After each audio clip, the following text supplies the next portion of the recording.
तो चलिए आप खबरों को विस्तार से देखेंगे। खबर नागौर के कुचामन से है, जहां डंपर चालक के नहीं रुकने पर रॉयल्टी नाके ने कार्मिकों ने डीडवारा रोड स्थित एक पेट्रोल पंप के पास अपनी गाड़ी डंपर की आगे लगा दी।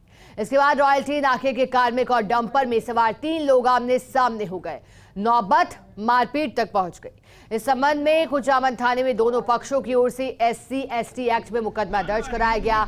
वहीं मामले में रॉयल्टी नाके के 2 कार्मिक घायल हुए, जिन्हें कुचामन के राजकीय अस्पताल में प्राथमिक उपचार के बाद जयपुर रेफर किया गया। इस दौरान डंपर मालिक भूराराम सहित बजरी व्यवसाय से जुड़े अन्य लोगों का कहना था कि रॉयल्टी नाके पर अवैध वसूली की जाती है, तो वहीं रॉयल्टी नाके से जुड़े प्रभारी शैतान सिंह सहित अन्य लोगों ने इस बात से इनकार कर दिया। मामले में जांच अधिकारी कुचामन पुलिस उपाधीक्षक संजीव कटेवा ने बताया, दोनों पक्षों की ओर से रिपोर्ट दी गई है और इसके आधार पर ही क्रॉस केस दर्ज किए गए हैं और जांच जारी है। जैसलमेर के भड़ियाना से बड़ी खबर, नाबालिग को बहला फुसलाकर भगा ले जाने और दुष्कर्म करने का मामला सामने आया है। 2 दोषियों को जैसलमेर पॉक्सो कोर्ट ने सुनाई है 20 साल की कठोर सजा। आरोपी कालू राम और मगाराम को पॉक्सो कोर्ट ने सजा सुनाई है। कारावास के साथ साथ अर्थ दंड से भी दंडित किया है। 4 जून 2022 को पीड़िता के पिता ने मामला दर्ज कराया था। राज्य सरकार की ओर से विशेष लोक अभियोजक जेठाराम माली ने पैरवी की है।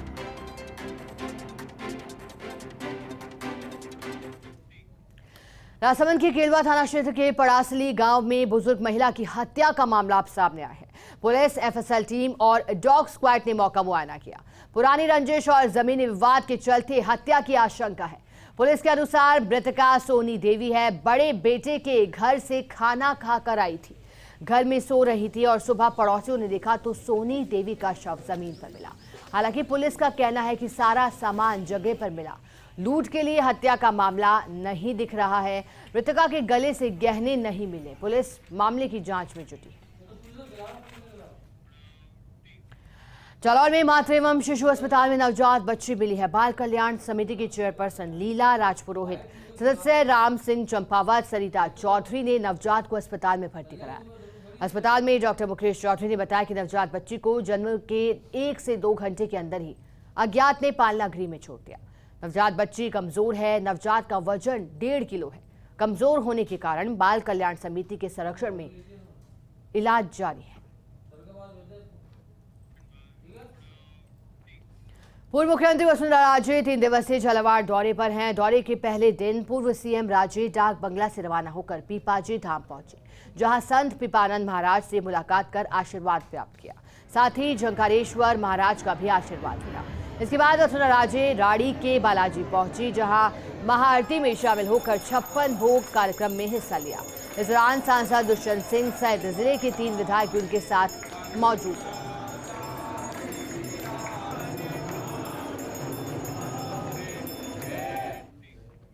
बारा में गुरु पूर्णिमा पर खान एवं गोपालन मंत्री प्रमोद जैन भाया ने त्रिभुवन विमल विहार तीर्थधाम पहुंचकर निर्माण कार्यों का निरीक्षण किया। वहीं गुरुदेव का सम्मान भी लिया। इस दौरान गुरु पूर्णिमा के अवसर पर विराजमान सभी भगवानों की पूजा अर्चना और जिले वासियों सहित देश प्रदेशवासियों की सुख समृद्धि की मंगल कामना की। इसके साथ ही गुरुदेव गुरुदत्त का शॉल, श्रीफल, माला और गोमाता भेंट कर गुरु वंदन किया गया।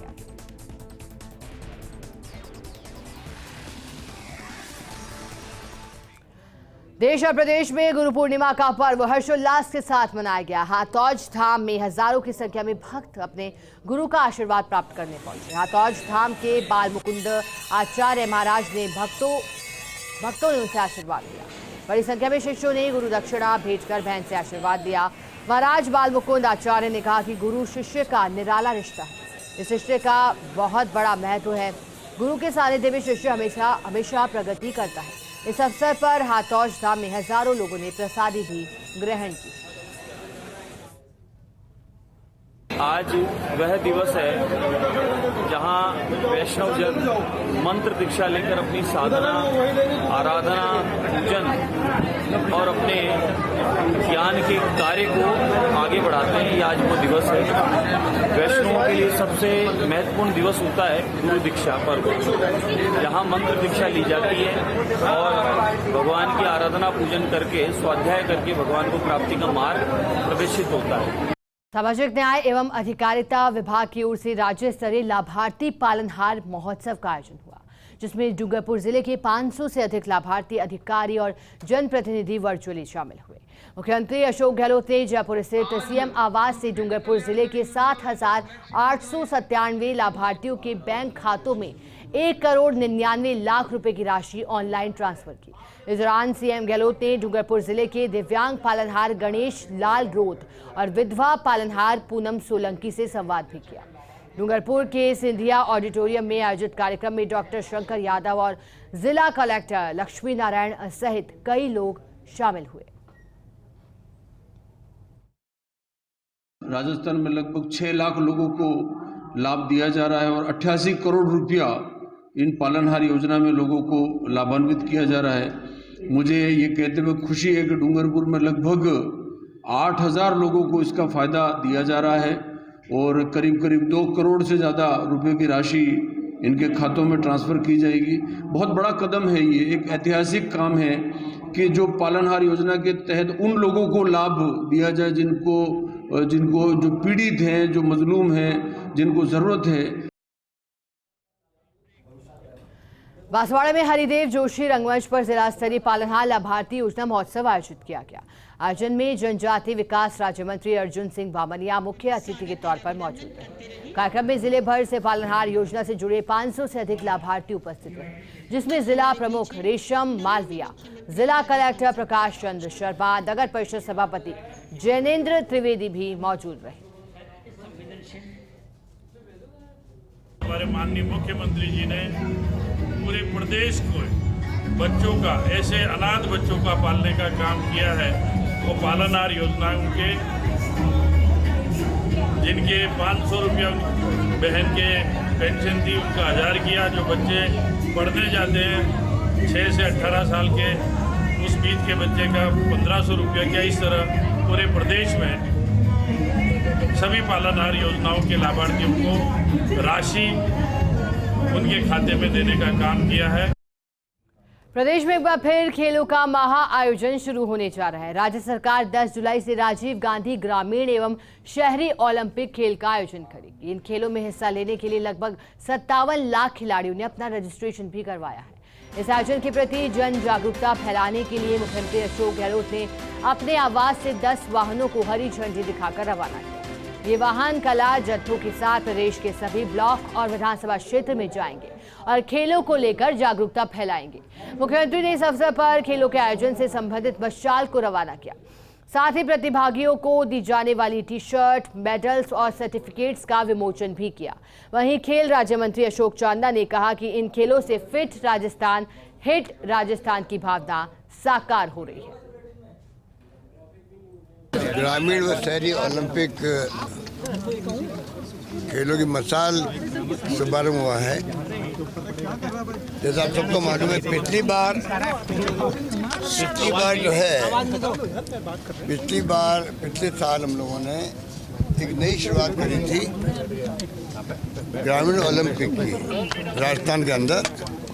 उसका पूरे देश में वेलकम हुआ कि राज्य सरकार ने भी इसको अपनाने के लिए अपनी इच्छा प्रकट करी।